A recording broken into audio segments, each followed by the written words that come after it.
Geographic information system या GIS, इसके बारे में आज बात कर रहे हैं। इन साहब को देख लीजिए, बहुत इंपॉर्टेंट आदमी है, इनके आगे चर्चा होने वाली है। शुरुआत करने से पहले मैं आपको बता दूं कि जब भी हम ये ज्योग्राफिक इंफॉर्मेशन सिस्टम बोलते हैं तो इसमें जी ज्योग्राफिक होता है, ज्योग्राफिकल नहीं होता, ज्योग्राफिक है, ठीक है। इसके अलावा ज्योग्राफी का मतलब क्या हुआ कि रियल वर्ल्ड में आपका घर है, नदी है, नाले हैं, पहाड़ है, इन सब की अगर जानकारी मिल सके, सूचना मिल सके, आई मतलब इंफॉर्मेशन। अगर मैं आपके सामने ये नंबर रख दूं 8, 11, -1, तो आप बोलेंगे ये क्या डेटा रखा है आपने।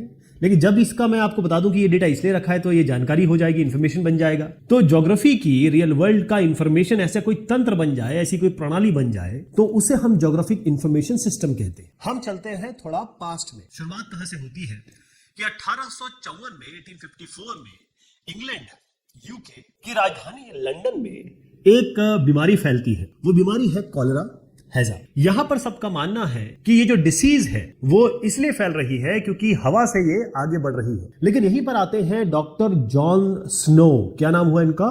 Doctor Jon Snow. अब ये साहब कहते हैं, क्योंकि वैसे तो ये डॉक्टर थे और आज ये फादर ऑफ एपिडेमियोलॉजी भी है, फिलहाल की बात कर रहा हूं। लेकिन उस जमाने में जब ये साहब ने प्रूव किया कि जहां जहां पानी है, जहां जहां पंप है, ये देख रहे हैं आप पंप, जहां जहां कहा इन्होंने पंप है, वहां पर ज्यादा लोग इन्फेक्ट हो रहे हैं, या ये कहें कि वहीं पे लोग इन्फेक्ट हो रहे हैं। तो इन्होंने एक बकायदा मैप बना के दिखाया। ये जो है एक्चुअल पिक्चर है, ये एक्चुअल मैप जो जॉन स्नो ने बनाई थी, और यहां पर इन्होंने स्पेशल एनालिसिस करके बकायदा पेपर मैप में बताया कि ये जो एपिडेमिक है, एपिडेमिक मतलब ये होता है कि एक बीमारी जो हर जगह फैली हुई है, वो कैसे, कहां फैल रही है, किस कारण से फैल रही है। अब इसमें एक शब्द आया है स्पेशियल।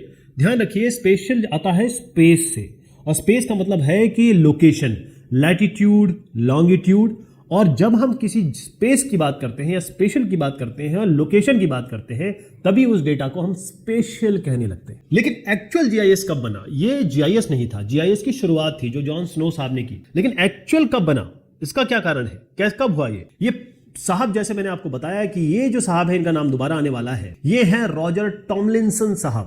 रॉजर टॉमलिंसन साहब जब ये यंग थे तो इन्होंने बहुत बढ़िया काम किया और इन्होंने CGIS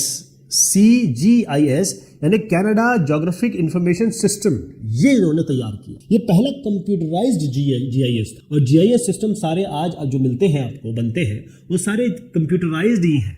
1963 में जब हम में से बहुत सारे लोग, बल्कि 99% मैं कहूंगा, जो पैदा भी नहीं हुए थे, तब ये साहब ने ये बना दिया। इसके बाद कैनेडियन गवर्नमेंट ने इनकी सेवाएं ली, इनको बकायदा कमीशन किया, और उसके बाद जो इन्होंने किया वो हिस्ट्री है। आज जीआईएस हर जगह है। इनको, रॉजर टॉमलिंसन साहब को पिताजी कहा जाता है जीआईएस का, फादर ऑफ जीआईएस। कौन साहब है? रॉजर टॉमलिंसन साहब। ध्यान रखिएगा, CGIS geographic information system Canada का इन्होंने तैयार किया, और ये साहब ने बहुत सारे काम किए और बहुत सारी किताबें भी लिखी। ये ऐसी चीज थी जो पहली बार हुई, और इसके बाद धीरे धीरे धीरे आज इस एडवांस पोजीशन पे हम लोग पहुंचे। ज्योग्राफिक इंफॉर्मेशन सिस्टम यानी GIS, इसके बहुत सारे मायने हैं, डेफिनेशन है, परिभाषाएं हैं। टॉमलिंसन साहब ने एक दी, बोरो ने दी, NCGIA, कोवेन साहब ने दी, बहुत सारे लोगों ने अपनी अपनी डेफिनेशन दी। अब इन डेफिनेशन के डिटेल में मैं नहीं जाऊंगा। क्यों? क्योंकि हम इन डेफिनेशन का निचोड़ निकाल लेंगे। ध्यान रखिएगा कि जब भी टेक्नोलॉजी चेंज होती है तो डेफिनेशन में भी चेंज आता है, परिभाषाओं में भी चेंज आता है। तो ये सारे डेट्स आप देख लीजिए, और अभी जो मैं आपको डेफिनेशन बताने जा रहा हूं उससे समझने की कोशिश करिए कि जीआईएस की एक्चुअल डेफिनेशन है क्या, परिभाषा क्या है। जीआईएस की डेफिनेशन ये है कि एक ऐसा इंटीग्रेटेड सिस्टम यानी प्रणाली या तंत्र जिसमें कंप्यूटर बेस्ड, यानी कंप्यूटर साइंस की बात हो रही है, बाकायदा हार्डवेयर की बात हो रही है, ऐसे टूल्स हो, ये टूल्स सॉफ्टवेयर भी हो सकते हैं, हार्डवेयर भी हो सकते हैं, यानी एक कंप्यूटर का ऐसा तंत्र जो डेटा को ले, चाहे स्पेशल हो या नॉन स्पेशल हो। स्पेशल डेटा ही हम बात करते हैं जब भी हम जीआईएस की बात करते हैं। स्पेशल मतलब जिसमें हमारे सारी इंफॉर्मेशन हो जो एक ज्योग्राफी को या ज्योग्राफिक एस्पेक्ट को रिलेट करती हो, यानी स्पेस हो, कौन सी जगह है, कहाँ इसकी लैटिट्यूड, लॉन्गिट्यूड क्या है, इसका प्रोजेक्शन क्या है, तो वो स्पेस हो जाता है, स्पेशल हो जाता है। अब इन ऐसा कंप्यूटरीकृत तंत्र जो कैपेबल हो, जो हमें एक ऐसी प्रणाली दे जब हम डेटा को कैप्चर कर सके, स्टोरेज कर सके, रिट्रीवल कर सके, एनालिसिस कर सके, डिस्प्ले कर सके, यानी डेटा को कैप्चर किया जा सके। अब कैप्चर कैसे करेंगे? आप अपने मोबाइल कैमरा से कर लीजिए।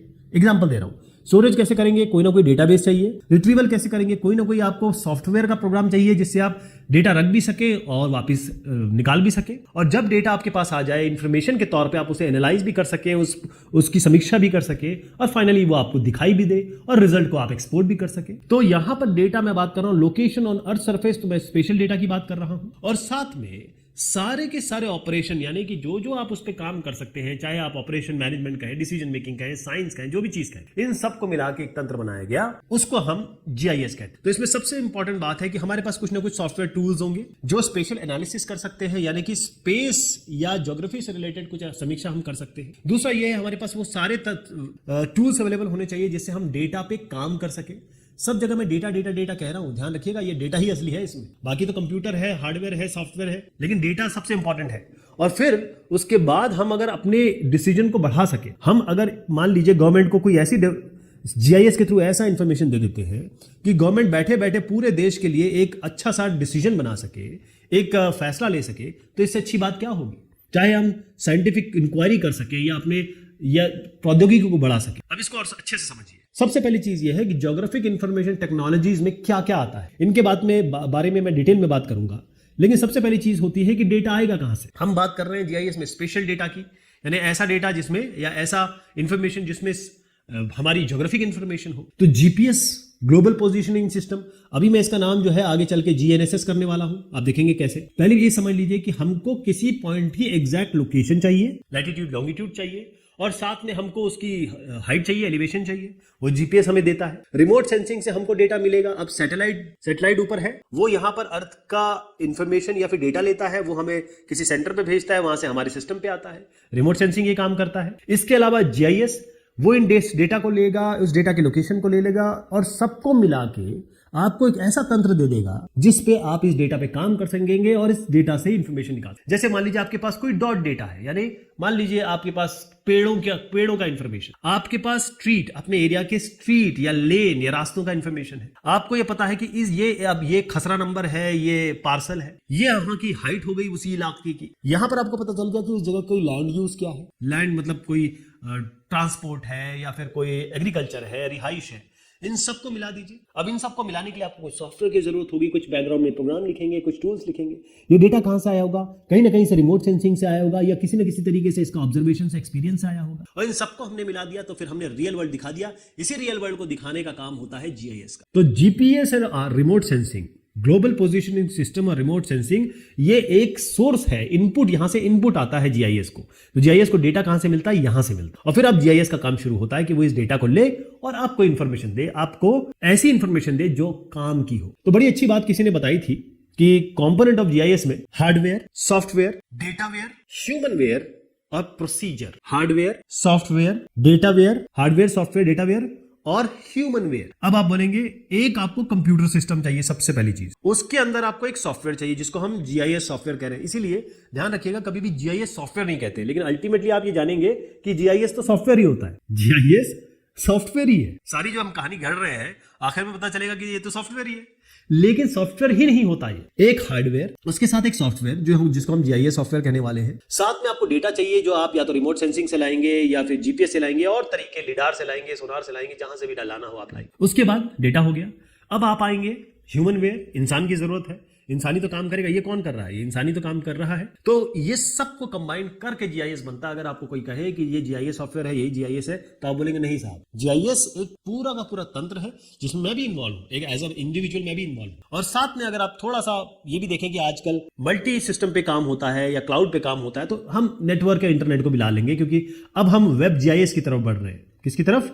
वेब जीआईएस की तरफ। एक सॉफ्टवेयर से मैंने बात शुरू की कि भाई अब हम इसको सॉफ्टवेयर कहने लगेंगे। तो जीआईएस बेसिकली सॉफ्टवेयर ही है, लेकिन इस सॉफ्टवेयर में पहली चीज आती है मैप। एक मैप होगा या फिर एक डीएम होगा, डिजिटल एलिवेशन मॉडल कहते हैं, जिसमें हम हर एक पॉइंट का हाइट दी होती है, या फिर कोई रास्टर डेटा होगा, कोई वेक्टर डेटा होगा, अभी मैं रास्टर वेक्टर के बारे में आपको बताऊंगा। तो ये सब जो डेटा है, ये डेटा अपने केवल इसको लाना और ले जाना काम नहीं है कि भाई यहां से आप फाइल इंपोर्ट कर ली और एक्सपोर्ट कर दिया। जब इस फाइल को हम लाएंगे तो बकायदा एक डेटाबेस में स्टोर होगा, यानी इसमें डेटाबेस, कंप्यूटर साइंस में डेटाबेस मैनेजमेंट सिस्टम का जो टॉपिक है वो पूरा इन्वॉल्व होता है। उसके बाद आप रियल वर्ल्ड का बेसिकली रिप्रेजेंटेशन कर रहे होते हैं कि रियल वर्ल्ड में जो है, चाहे नदी हो, नाले हो, पहाड़ हो, सब यहां पर आएगा। उसके बाद वैसा चाहे नेचुरल हो चाहे मैनमेड हो, जिस तरीके की दुनिया है उस तरीके की इसमें दिखाई देगी, क्योंकि वैसा ही डेटा लाना है।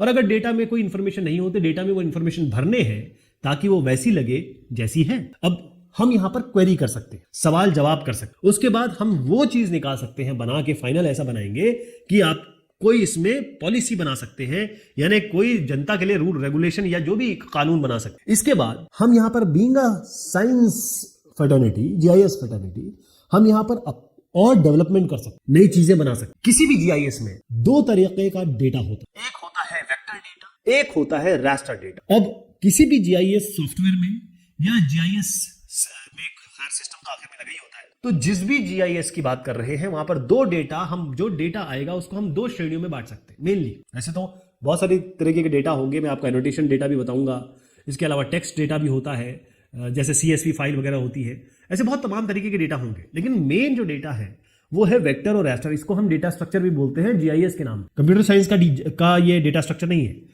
तो वेक्टर और रास्टर को समझिए, क्योंकि सारा जीआईएस इसी पे बेस्ड है। पहली चीज, हमारा रास्टर डेटा होता क्या है। आपने कभी फोटो खींची होगी और फोटो खींच के अगर आपने उसको जूम किया होगा तो आप देखते हैं कि एक पॉइंट पे आपको डब्बे डब्बे दिखाई देते हैं, ऐसे डब्बे दिखाई देते हैं। ये जो डब्बे हैं इसको हम कहते हैं एक पिक्चर एलिमेंट। तो रास्टर मॉडल में इसी तरीके से डब्बों में, यानी कि ग्रिड स्ट्रक्चर में, यानी कि आपके रो और कॉलम में इक्वल सेल में डेटा स्टोर होता है या डेटा स्टोर होने की संभावना होती है। सबसे पहली चीज यह है कि जिस भी एरिया को आप ले रहे हैं उसको आप ग्रिड में, इक्वल ग्रिड में, ये ग्रिड की लेंथ विड्थ एकदम सेम है और इसको हम एक सेल कहेंगे, एक सेल। तो डेटा ऐसे आएगा। अब इसमें कोई भी डेटा आ सकता है। यहां मैंने आपको इमेज के बारे में बताया, तो इमेज क्या है, एक स्पेशल टाइप का आपका रास्टर डेटा हो गया, जिसमें हर एक पॉइंट पे, हर एक सेल में ब्राइटनेस वैल्यू होगी या डिजिटल नंबर होगा, यानी एक वैल्यू होगी जो 0 से 255 के बीच में होगी, और जैसे ही आप इसको डिस्प्ले करेंगे एक इमेज के भांति वो डिस्प्ले हो जाएगी, यानी कि एक पिक्चर दिखाई देने लगेगी। बट मैं आपको एक रास्टर डेटा दिखा रहा हूं। मान लीजिए ये रास्टर डेटा है लैंड यूज का। लैंड यूज मतलब जमीन का इस्तेमाल किस तरीके से हो। अब आप देखिए, ये जो एरिया है वो ट्रांसपोर्ट एरिया है, ये जो एरिया है वो रेसिडेंशियल एरिया है, यानी ये सारे जो पिक्सल्स है कहें या फिर आप सेल्स कहें, वो सारे रेसिडेंशियल एरिया है। यहां मान लेते हैं कि ये हॉस्पिटल एरिया है या एक कह दें ह्यूमन सेटलमेंट है। तो ये सारे हमने एक ग्रिड स्ट्रक्चर में रखे हैं। इसी ग्रिड स्ट्रक्चर, इसमें एक सेल को हम पिक्चर एलिमेंट कह रहे हैं, इसी को हम रास्टर डेटा कहते हैं। तो आप जो इमेज लाएंगे, प्रॉपर इमेज जो लाते हैं, चाहे वो रिमोट सेंसिंग से आपकी आती है या आप डायरेक्ट अपने मोबाइल से खींच के डाल दीजिए, उसको हम रास्टर डेटा कहेंगे, रास्टर मॉडल कहेंगे। अब किसी भी जीआईएस सिस्टम को जैसे ही आप खोलते हैं, जैसे मान लीजिए कोई, या जीआईएस को छोड़िए, किसी भी आप गूगल मैप को ही खोलते हैं, तो गूगल मैप में आप क्या देखते हैं, एक बेस मैप होता है। तो जो बेस मैप आप देख रहे हैं वो रास्टर डेटा होता है। क्या डेटा होता है? Raster data. अब हम आते हैं वेक्टर मॉडल। आपने कोई भी मैप देखा होगा, उसमें आपने लकीरें देखी होंगी, रोड देखे होंगे, स्ट्रीट देखे होंगे, ऐसे घर देखे होंगे, पेड़ इस तरीके से देखे होंगे। तो ये जो बने हैं इसको हम कहते हैं वेक्टर। वेक्टर यानी कोई भी विश्व की कोई भी चीज है उसको आप पॉइंट, लाइन और पॉलीगन में रिप्रेजेंट कर सकते हैं। तो जब हम किसी चीज को लेते हैं, जैसे मान लीजिए हम घरों को ले रहे हैं या पेड़ों को ले रहे हैं, उनको हम पॉइंट से रिप्रेजेंट कर देते हैं। उसके बाद हम कहते हैं ये नदी है, इसको हम लाइन से रिप्रेजेंट कर देंगे। ये जो इलाके हैं, ये जैसे नदी है, पेड़ है, इसको हमने ऐसे कर दिया। इनको हम कह देते हैं, हम पॉइंट बना देते हैं, तो इनको पॉइंट बना दिया। तो वेक्टर मॉडल का मतलब ये होता है, ये बेसिकली वेक्टर डेटा और रास्टर डेटा में vector data point, line, polygon में होगा। ये या तो पॉइंट में होगा जिसको हम डॉट्स कह रहे हैं। इसमें हम चाहे हम एयरपोर्ट को दिखा सकते हैं, सिटीज को दिखा सकते हैं, ये डिपेंड करता है कि मैप कितना बड़ा ले रहे हैं, उसका रेजोल्यूशन क्या है, या ये कहें कि उसका स्केल क्या है। जिस एक बड़ा स्केल और छोटा scale, large scale, small scale के मैप होते हैं, जिस मैप पे आप जा रहे हैं उस हिसाब से इसको आप बनाएंगे। क्योंकि एक छोटे मैप पे, मतलब एक ऐसा मैप है जिसमें बहुत सारी इंफॉर्मेशन दे रहे हैं हम, जिसको हम लार्ज स्केल मैप कहते हैं। लार्ज स्केल मैप में आप छोटी एरिया का बहुत सारा इंफॉर्मेशन दे, मान लीजिए देहरादून में आप सचिवालय का दे दीजिए। तो जब सचिवालय की इंफॉर्मेशन आप देने लगेंगे तब क्या होगा, उसी छोटे एरिया में आप बहुत सारी चीज देंगे। तो वहां पर आप घर को पॉइंट नहीं दिखाएंगे, घर को आप बक्से में दिखाएंगे, यानी कि आप उसको पॉलीगन से दिखाएंगे। ठीक है जी। लाइन भी इस तरीके से होता है, ये लाइन है आपकी। और अब आप देखिएगा कि इसमें एक चीज आएगी, वो है पॉलीगन। पॉलीगन मतलब किसी भी रैंडम शेप में आप इसको बना सकते। तो ये वेक्टर मॉडल हो गया।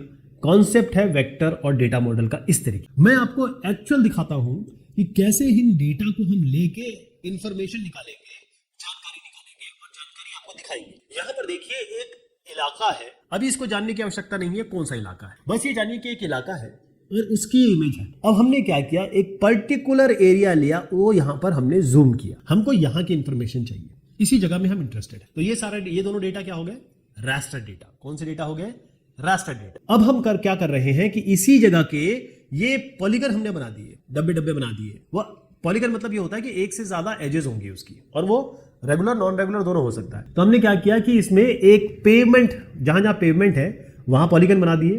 पेमेंट का मतलब कि उस वो इलाका जहां पर आप चल सकते हो। उसके बाद हमने क्या किया कि इसी को या इसी तरीके का एक रास्टर ग्रिड बना दिया। अब रास्टर मतलब ये होगा कि अब ये जो है वो सेल फॉर्म में आ गए।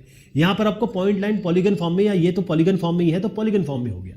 ये हो गया आपका रास्टर। इसी तरीके से हमने क्या किया, लाइनें बनाई। हम बनाना चाहते हैं कि भाई कितनी स्ट्रीट्स है यहां पर, तो स्ट्रीट्स बना दी। और स्ट्रीट्स बनाने का तरीका ये होगा कि हम यहां से बकायदा, उसको हम डिजिटाइजेशन कहते हैं, यहां से लेंगे डिजिटाइज करेंगे, बकायदा ऐसे लाइन बनाएंगे, तो ये आपका लाइंस बन गए। उसके बाद हमने क्या किया कि कुछ और पॉलीगन बना दिए कि जमीन कहां कहां है उसके पार्सल्स बना दिए। तो आपने देखा कि हमने रास्टर लिया, वेक्टर लिया, रास्टर लिया, यहां पर हमने लाइंस है तो ये वेक्टर हो गया, यहां पर पॉलीगन हो गया तो वेक्टर हुआ। अब इन डेटा का काम क्या है, क्योंकि अब जीआईएस का काम शुरू होता है, ये तो डेटा हो गया और ये भी जीआईएस से ही आया है, ध्यान रखिएगा। क्योंकि जो ग्रिड देख रहे हैं ये इसकी इंफॉर्मेशन है, ग्रिड जो बनती है वो डेटाबेस की है। यहां पर देखिएगा कि हमने ओवरले कर दिया। फिर से देखिए, ये जो हमने सारी इंफॉर्मेशन दिखाई आपको, इन सबको हमने एक दूसरे के ऊपर डाल दिया। और क्योंकि ये एक ही जीसीएस हमने दिया, ज्योग्राफिक कोऑर्डिनेट सिस्टम या पीसीएस या प्रोजेक्टेड कोऑर्डिनेट सिस्टम, और एक ही डेटा दिया, तो ये सब एक दूसरे के ऊपर आके ठहर गए।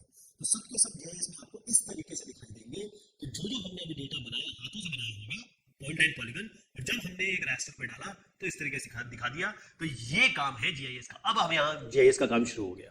जीआईएस ऐसे ही होता है, सॉफ्टवेयर में बनाया हमने, जीआईएस सॉफ्टवेयर में बनाया, पॉइंट लाइन पॉलीगन बनाया और उसके वो इमेज के ऊपर ड्रेप किया। देखिए कैसे दिख रहा है। इसको हम ओवरले एनालिसिस भी कह सकते हैं या फिर हम इसको सिंपल ड्रेपिंग भी कह सकते हैं। अब हम चाहते हैं कि भाई ये जो इलाका है, इसके 1 किलोमीटर के दायरे पे कौन कौन से ऐसी जगह है, लैंड पार्सल्स आ रहे हैं या फिर घर आ रहे हैं, या कोई भी हमको डिसीजन मेकिंग करनी है कि भाई इसके 1 किलोमीटर के दायरे में हमें वो सारे चाहिए, वहां पर कुछ रिस्ट्रिक्शन लगाने हैं, वहां पर कुछ हमें प्राइस देना है, जो भी हमें करना है। तो हम क्या करेंगे, एक यहां पर बफर बनाएंगे। ये जो बफर हमने बनाया है, तो इससे क्या होगा, ये महरूम रह जाएगा लेकिन ये आ जाएगा। यही तो डिसीजन मेकिंग है, यही हमारा प्रणाली है। तो वो सारे के सारे इंफॉर्मेशन आ गया। अब ये जाके आप किसी अफसर को दे दीजिए या ये किसी अधिकारी को दे दीजिए, वो बता देगा कि भाई ये जो पार्सल है 1 किलोमीटर के अंदर, इस पे हमको ये डिसीजन लेना है, वो डिसीजन लेना है। तो यहां इस तरीके से काम होता है, जीआईएस इस तरीके से काम करता है। कुछ जीआईएस सॉफ्टवेयर्स हैं और कमर्शियली वो बहुत ही सक्सेसफुल हैं, बहुत सालों से चलते आ रहे हैं। पहला इसमें है जिसका नाम जरूर लेना चाहिए, वो है ArcGIS।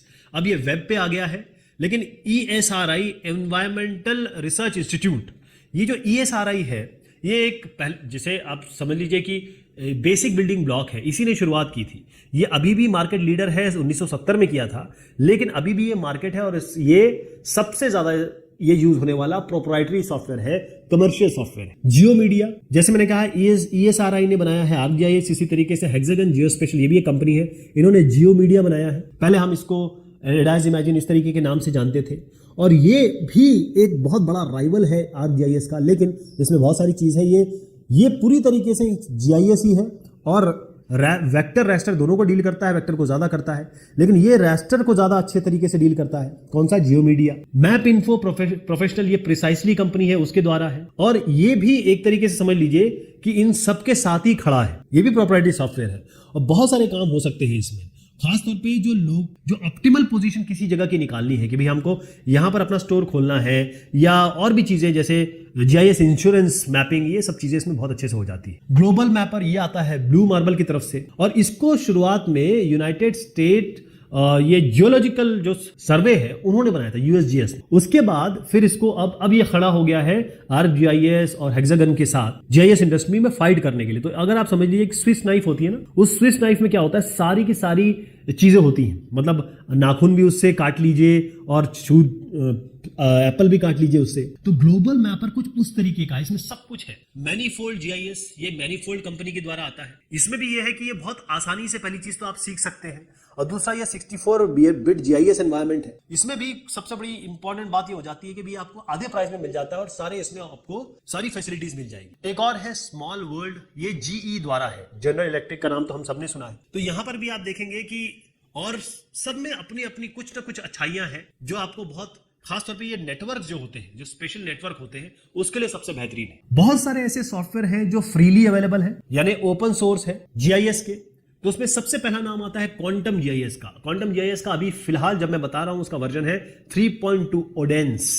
इसके पहले बहुत सारे वर्जन आए। क्वांटम जीआईएस आप समझ लीजिए कि आर्क जीआईएस हो गया, या जितने भी आपको मैंने जो पहले ऐसे सॉफ्टवेयर बताए जो कमर्शियली अवेलेबल है, ये वो सॉफ्टवेयर है जो सारी चीजें कर सकते हैं। और सबसे बड़ी बात, इसकी बहुत जबरदस्त एक कम्युनिटी है, बहुत जबरदस्त कम्युनिटी है जो हर एक अलग अलग टूल पे काम करती है। तो इसमें एक प्लगइन का फैसिलिटी है कि भाई आप सॉफ्टवेयर ले लीजिए और आपको सारे फंक्शन नहीं चाहिए, आपको जो जो फंक्शन चाहिए, जैसे आप हाइड्रोलॉजिस्ट है या एग्रीकल्चरिस्ट है तो आपको तो यही फंक्शन चाहिए होंगे ना जो आपके काम के होंगे, वो उसको आप प्लगइन से डाल दीजिए। जितने भी हमारे अलग अलग फॉर्मेट है, रास्टर हो चाहे वेक्टर, उसको ये डील करता है, चाहे ESRI की शेप फाइल हो, KML हो, GML हो। और सबसे बड़ी बात है कि चाहे जो बाकी वर्ल्ड के लीडर सॉफ्टवेयर हैं जैसे ग्रास हो गया, ArcGIS, उन सबके साथ इसका एक कहे रिश्ता भी है, मतलब उनकी चीजों को भी ये इंटरफेस करता है। दूसरे नंबर पे हम बात करें तो ग्रास आता है। सबसे बड़ी बात, ग्रास है geographic resource analysis support system. इसको बनाया था US army corpse of engineer. इसको जो लैंड मैनेजमेंट है, जमीन का प्रबंधन और एनवायरमेंटल प्लानिंग यानी कि पर्यावरण के प्रबंधन के लिए बनाया गया। लेकिन उसके बाद ये जो आया और फिर इसको फ्री कर दिया गया, तो आज अगर आप देखेंगे तो पूरा का पूरा एकेडमिक, चाहे आप जितने भी एजेंसीज देखें, वो ये ग्रास जीआईएस को प्रमोट भी करते हैं, यूज भी करते हैं। इसमें 350 से ऊपर जबरदस्त टूल्स हैं, जबरदस्त टूल्स हैं, बेहतरीन सॉफ्टवेयर है। इमेज प्रोसेसिंग भी करिए, डिजिटल टेरेन मैनिपुलेशन भी करिए, स्टैटिस्टिक्स भी बहुत अच्छे से डील करता है। इसके बाद हम बात करते हैं यहां पर जीवीसिग की। ये जो जीवीसिग है, क्योंकि जब क्वांटम जीआईएस आया तो फ्री जीआईएस की बाढ़ से लग गई, क्योंकि अब क्वांटम जीआईएस आया या फिर उसके साथ बहुत सारे सॉफ्टवेयर डेवलप हो रहे थे, लेकिन सबको अलग अलग फील्ड चाहिए थी। जैसे अगर मैं एक केवल रिमोट सेंसिंग वाला हूं तो मैं अर्बन सेटलमेंट में काम नहीं कर रहा हूं, तो मुझे एक ऐसा एप्लीकेशन चाहिए जो मेरे लिए फायदा करे। तो जो जीवीसिग है, इसमें सबसे बड़ी बात है कि कैड, क्योंकि कंप्यूटर एडेड डिजाइन, इसमें ओपन कैड टूल्स है, उसकी इंटरफेसिंग है और बहुत सारी चीजें हैं जो आपको बाकियों में तो मिलेगी ही मिलेगी। फिर हम आते हैं इल्विस पे। इल्विस पहले तो ये कमर्शियल सॉफ्टवेयर था, मतलब ऐसा सॉफ्टवेयर जो बिकता था, और उसके बाद ये हो गया फ्री। और जैसे मैंने आपको बताया कि बहुत सारे वाटर मैनेजमेंट के इसमें टूल हैं, बहुत सारे बायोलॉजिस्ट इसको यूज करते हैं और सारा काम इसमें हो सकता है जो बाकी जीआईएस में होता है। तो यहां पर एनिमेशन भी इन्होंने सपोर्ट करना शुरू कर दिया है, टाइम सीरीज है, 3D एनालिसिस है, बहुत सारी चीज इसमें आने लगी। अब है saga GIS. Saga system for automated Jio scientific analysis. अब आपको समझ में आ गया होगा कि जियो साइंटिफिक एनालिसिस के लिए यूज करते हैं, खासतौर पे हिल शेडिंग हो गई, वाटर शेड एक्सट्रैक्शन हो गया, या विजिबिलिटी एनालिसिस, उसके लिए सबसे बेहतरीन है। अगर आप इस पे काम करते हैं तो आपको सागा को प्रेफर करना चाहिए। अब आ जाइए आप यूडिक पे। यूडिक एक तो सबसे आसान है। यूडिक का क्या हुआ, एक तो यूजर फ्रेंडली है, डेस्कटॉप चाहे विंडोज मैक लिनक्स जिसकी बात करें आप, और आई का मतलब ये होता है फॉर इंटरनेट ओरिएंटेड। चाहे डिफरेंट आप सर्विसेज देखिए, वो जो वेब मैप सर्विस है, फीचर सर्विस है, ये जितनी भी सर्विसेज हैं वो आपको इसमें मिलेगी। और साथ में जितनी भी स्टैटिस्टिकल और एनालिटिकल कैपेबिलिटी है वो भी इसमें बड़ी स्ट्रांग है। तो यूडिक को भी आप ले सकते हैं, इस्तेमाल कर सकते हैं। जीआईएस का फ्यूचर ये है कि आज हम सबसे बड़ी प्रॉब्लम ग्लोबल वार्मिंग से डील कर रहे हैं। हमको एनवायरमेंटल जो जितनी भी इश्यूज है, हम इससे ज्यादा रूबरू हैं। जितनी गंदगी हो रखी है, जितना ज्यादा नुकसान हो रहा है एनवायरमेंट का, पोल्यूशन हम इतना ज्यादा कर रहे हैं, तो इन सबको एड्रेस करने के लिए अगले जो जीआईएस है वो इन्हीं के हिसाब से बनेंगे, और सारे वेब पे, क्लाउड पे, और परफॉर्मेंस जो है इसका CLOUD क्लाउड पे, और जो परफॉर्मेंस इसका बढ़ेगा, छोटे सॉफ्टवेयर आएंगे जो हम मोबाइल और आपके टैबलेट पे भी यूज कर सकें, जीआईएस सॉफ्टवेयर। चलिए साहब, ये बात होती है आपके पूरे जीआईएस की। बहुत शुक्रिया, बहुत मेहरबानी आप सभी की।